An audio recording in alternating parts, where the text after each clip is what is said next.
Anxiety News with your host, Christopher X Chaos. This is from HRDive.com.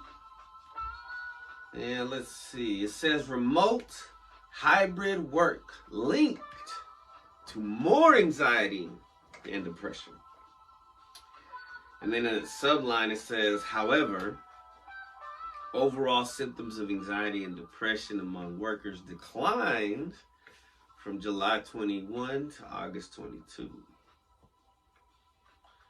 I mean, if you're comparing that, what are you comparing that to? Because if you're comparing it to the pandemic, obviously, anxiety started to wind down when things started to calm down. You know what I'm saying? So, like, sometimes when you read this shit, man, you read these headlines, you gotta read between the lines.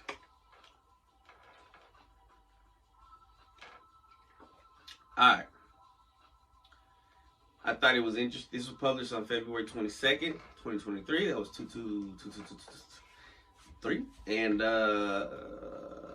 by Ginger Christ reporter. The Ginger Christ, I don't know, Andrew Santino. All right, so it says the brief. Workers had an increased rate of anxiety and depression symptoms if they were fully remote, 40%, or hybrid, 38%, compared to those who worked in person, which was 35%. According to a February 20 report from Health and Productivity Research nonprofit Integrated Benefits Institute, IBI.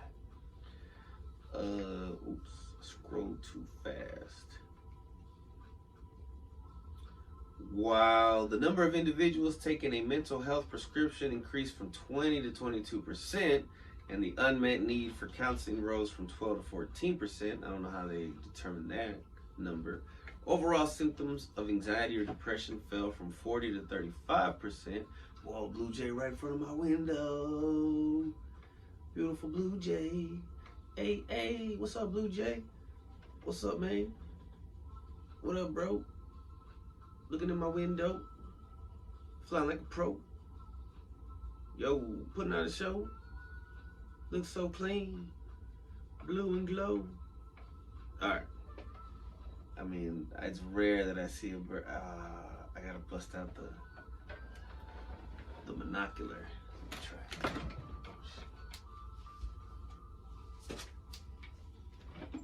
Oh no, it's gone. Dang, I need to keep the binocular close. Shout out to this binocular. For if you look at it far, it's called Panku, but it kind of looks like peekaboo. And I was looking at a squirrel earlier very closely, and it was very cool. It was like a light brown, like a ginger squirrel. Synchronicity. All right. Anyway, back to the news report of the week. Anxiety news. And anxiety about it. Let's see. Blah, blah, blah. It's a bunch of numbers. Supposedly, since the beginning of the COVID-19 pandemic, mental health has become an increasingly important topic for employers to address. Very interesting. Google searches for same-day mental health services and centers for workplace mental health grew. Well, see, this is how you know Google's selling your information. Whatever you Google, I mean, they're making charts with it.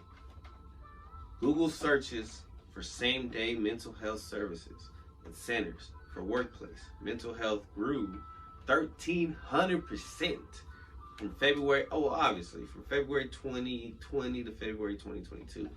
No shit, because of what was going on.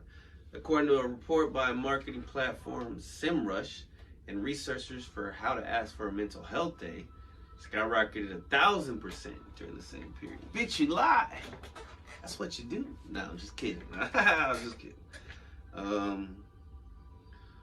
The problem becomes especially acute for remote workers who may not have access to on-site mental health services. Experts say employers may need to put in more effort to remain connected to remote workers to better spot potential mental health issues. See, what they're saying is, if you work from home and you're not out there and you're not forcing yourself to socialize and go to work like the rest of us, you suffer more anxiety, which is fucking crazy. I guess because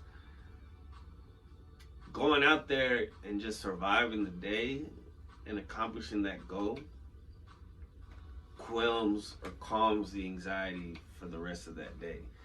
And then by the weekend, you're like, bro, I did my shit. Like, I went out there, I I have stories to tell. I interacted with people. But when you stay in your room or in your house all fucking day, you start living remotely and working remotely, and oftentimes that leads to more depression, more anxiety.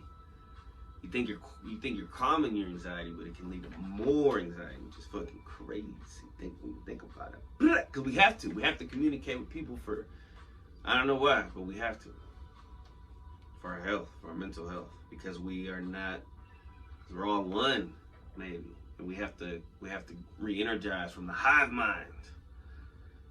64% of executives said remote work negatively affected their employees' mental health, up from 55% the previous year.